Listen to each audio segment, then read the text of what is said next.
Saya akan sekarang berbicara tentang seorang tokoh dunia yang merupakan anomali untuk teori psikologi. Dalam teori psikologi dikatakan bahwa kalau ada anak yang tidak mendapat kasih sayang orang tua yang memadai, kalau anak itu mempunyai orang tua yang menelantarkan mereka, masa depannya adalah kehancuran. Dia akan mengalami kemunduran dalam prestasi akademis, dia akan menjadi anak yang dimarginalkan, dan dalam hatinya akan ada pemberontakan terhadap sistem sosial yang ada. Orang yang akan kita bicarakan menolak seluruh teori ini, karena orang ini dilahirkan dari ibu yang segera meninggal dunia setelah ia melahirkan.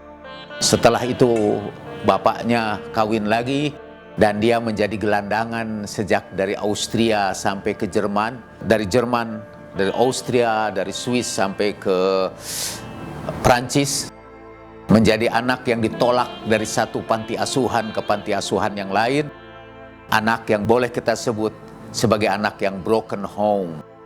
Tetapi orang ini kemudian menjadi peletak dasar daripada revolusi Prancis, penyusun buku filsafat pendidikan yang pertama di dunia, dan orang atau filosof yang dianggap paling berpengaruh pada abad ke-18, namanya Jean-Jacques Rousseau. Rousseau memang menciptakan beberapa karya besar dan dia dianggap juga sebagai tokoh romantisme di dalam filsafat barat.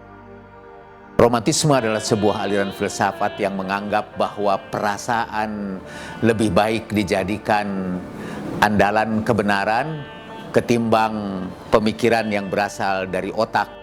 Bahwa trust your feeling, percayailah perasaan kamu. Sampai Rousseau berkata, sekarang ini makin banyak aku temukan orang pandai, makin sulit aku menemukan orang yang bisa dipercayai. Ucapan Rousseau itu mengingatkan kepada kita bahwa seringkali kepandaian itu dijadikan alat untuk menipu, bahwa kita mestinya lebih percaya kepada orang yang perasaannya tajam ketimbang orang yang kecerdasannya bagus.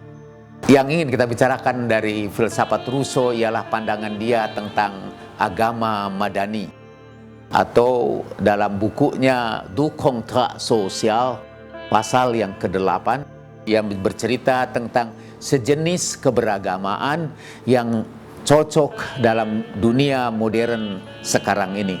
Dia menyebutkan keberagamaan itu sebagai la religion civile, atau agama madani. Dahulu, kata, pada masyarakat primitif, setiap suku bangsa memperjuangkan Tuhan mereka. Jadi kadang-kadang mereka berjuang untuk bangsanya atas dasar membela Tuhan mereka. Kemudian datanglah satu masa ketika kesetiaan kepada negara bersaing dengan kesetiaan kepada agama, kata Rousseau.